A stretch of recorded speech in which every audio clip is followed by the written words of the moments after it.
What's up, all you Quantumaniacs? I'm DeQwan Young, and today we present the NFL's 10 biggest drama queens of all time. Don't forget to subscribe to TPS and make sure you hit the bell and turn on our notifications and join the notification squad. And don't forget to leave your video ideas down in the comment section below. We're looking and we'll give you a shout out in the video if we use it. Now, so many ultra talented NFL players throw away their careers because of attitude problems. Other NFL greats simply can't be happy, no matter how many Pro Bowl selections and how many Super Bowls they have.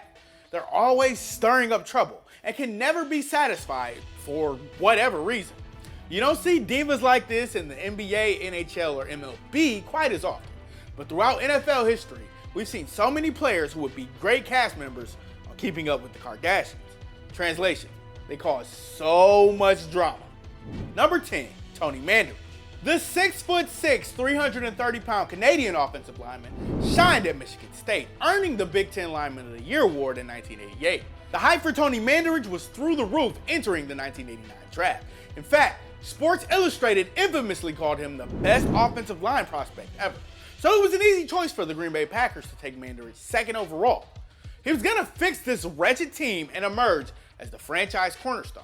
It was all lining up perfectly. But Mandarich, like so many people who became famous and wealthy at a young age, let it all get to his head. He and the Packers couldn't agree on a contract throughout the offseason, and they finally reached one just days before the regular season. Mandarich also thought that he was already above the team, being quoted as saying, "I am not like other players. I am Tony Mandarich," and they have to understand that. If they don't like it, that is just the way I am, and they're going to have to learn to like it. He was right. He isn't like other players. Most guys don't cause drama as much as he did. Mandarich was cut by the Packers after displaying terrible play and an even worse attitude. He played 3 seasons for the Colts, but was out of the NFL a decade after being drafted. Number 9, Dez Bryant. When he was healthy, Dez Bryant was one of the NFL's elite wide receivers for the Dallas Cowboys. He used his big frame and elite athleticism to make the most jaw-dropping catches, displaying phenomenal chemistry with Tony Romo. Now, with that said, Bryant was a major troublemaker on and off the field during his time in Dallas. In July 2012, he was arrested for attacking his mom, Angela. 4 years later, Texas Senator Royce West sued Bryant for allegedly causing $6,000 in damages to a house the star wideout was renting. Bryant was also seen screaming at his teammates aplenty on the sidelines throughout his career. It was a typical me-first attitude that the Cowboys had to deal with until they released him in the 2018 offseason. After the release, Bryant constantly complained about the Cowboys and called former teammate Sean Lee a snake. Always some drama in Dez Bryant's life. Number 8, Michael Irvin. He was part of the Cowboys' legendary triplets along with Emmitt Smith and Troy Aikman. You know, the trio that led Dallas to 3 Super Bowl championships in the 90s. Though Irvin was a franchise changer for the Cowboys, he was known for having quite the me-first attitude. Alvin Harper made the clutch catch that sealed Dallas's 1992 NFC Championship victory over the heavily favored 49ers. Irvin later admitted that he was mad at Harper, as Irvin wanted to be the hero in that situation. Funny and ridiculous at the same time. And Irvin was so despised that Philadelphia Eagles fans cheered when he was carted off with a spinal injury that ultimately ended his career. In 1998, Irvin stabbed teammate Eric McIver with a pair of scissors in the neck, nearly killing him. Why? Because Irvin wanted McIver to get out of a barber's chair so he could get his hair cut first. Owner Jerry Jones stepped in and paid money to McIver to say nothing about the incident. That, folks, is a drama queen. Number 7, Jim McMahon. McMahon was quarterback for the legendary '85 Chicago Bears, who were propelled by the greatest defense of all time to a Super Bowl 20 championship. McMahon also won a second Super Bowl ring as backup to Brett Favre in Green Bay. But McMahon and head coach Mike Ditka really didn't get along in any sense, to say the least. After being drafted by the Bears in 1982, McMahon left a bad impression when he carried a beer around while making his first public appearance with the team. That would start his rocky relationship with Ditka. That working relationship became so toxic that the Bears would trade McMahon to the San Diego Chargers following the 1988 season. Also, then NFL Commissioner Pete Rozelle fined McMahon $5,000 for donning a headband on the sidelines. To get back at the commish, McMahon wore a headband that said Rozelle on it. McMahon had some success and did his job in Chicago, but the selfish attitude and huge ego became too much for Ditka and the organization. Number 6, Brett Favre. Now, Favre was actually adored, admired, and well respected by teammates throughout his career. He was an excellent leader and wasn't the type to put blame on coaches and players if he ever struggled. Favre was the model character every coach dreams of having. Now with that said, Favre started becoming quite the pot stirrer, if you will, over the final years of his legendary career. After a dismal 2005 season for the Green Bay Packers, in which Favre had 20 touchdowns and 29 interceptions, the retirement rumors popped up. One unnamed teammate of Favre's later said that he gave an emotional speech after the 2005 season that seemed to imply retirement. It didn't happen. Following the 2006 season, Favre admitted to ESPN that he wasn't sure if he wanted to keep playing, and if he was forced to decide immediately, he would have retired. But nope, Favre suited up for the 2007 season. After the 2007 campaign, Favre announced his retirement and made it clear when he said, "It's over." But a few months later, Favre told the Packers he wanted to keep playing, but they told him no, and it was Aaron Rodgers' time to take over. After ongoing confusion and drama, Green Bay finally traded him to the New York Jets. He later played 2 seasons with the Minnesota Vikings, and in 2010, the NFL investigated an incident in which Favre sexted a Jets reporter. Though the league would clear him of any wrongdoing, Favre received a $50,000 fine for his unwillingness to cooperate. So yeah, he was a lovable teammate and highly respected across the country. But man, the yearly "is Brett Favre gonna retire" rumors and reports caused so much drama. And you have to believe that Favre was loving every bit of it. It's like a true drama queen. Number 5, Antonio Brown. The 7-time Pro Bowler was only the NFL's best wide receiver from 2014 to 18, displaying tremendous chemistry with Ben Roethlisberger in the Steel City. There was perhaps no better wide receiver quarterback duo than the one the Pittsburgh Steelers boasted here. The thing is, AB was so good that head coach Mike Tomlin often tolerated his immature antics and behavior. After a 2016 playoff win over the Kansas City Chiefs, Brown live-streamed the Steelers' post-game celebration in the locker room, which caught Tomlin bad-mouthing the New England Patriots a week before their AFC Championship game showdown. Well, the Patriots destroyed the Steelers in the AFC title game, so poking the bear wasn't such a good idea there. And finally, despite having another excellent season with Pittsburgh in 2018, Brown quit on his team.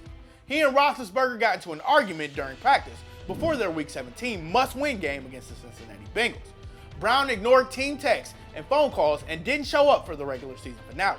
That left Pittsburgh with no choice but to move on from their franchise star, dealing Brown to the Oakland Raiders for 3rd and 5th round picks. There's lots of blame to go around here, but Brown certainly made himself out to be quite the drama queen. 7 Pro Bowl selections and perennial Super Bowl contention wasn't enough.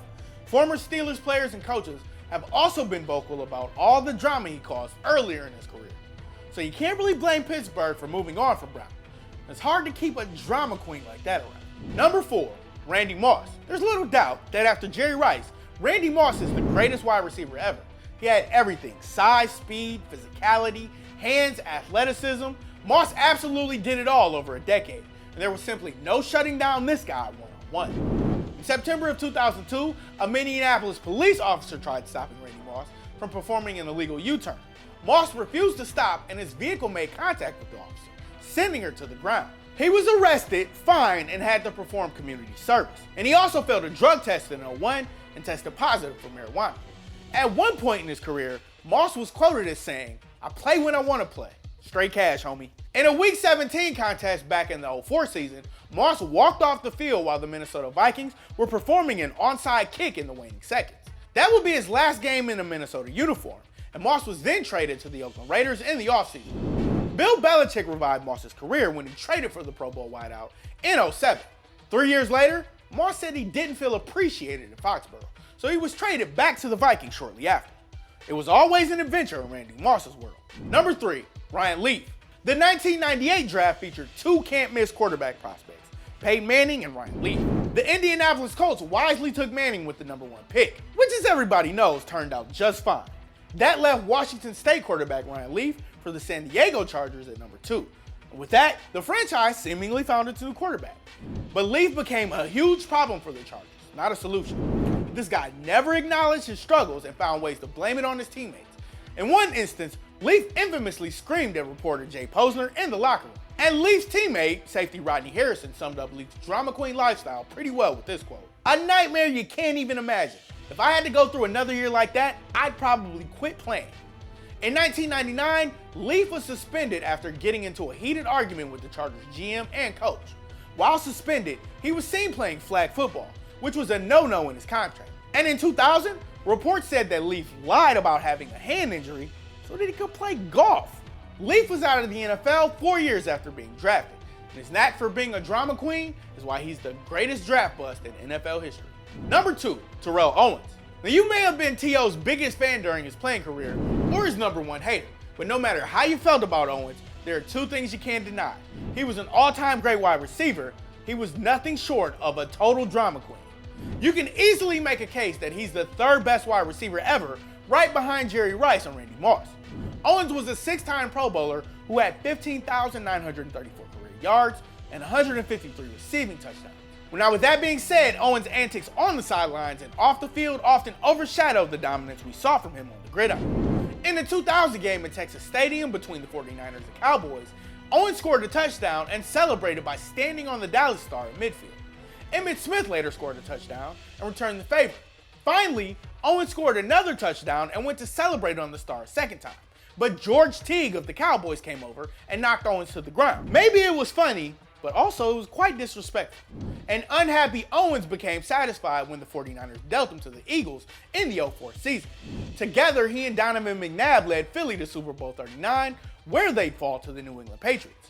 But a year later, Owens threw a fit when the Eagles refused to celebrate his 100th career touchdown.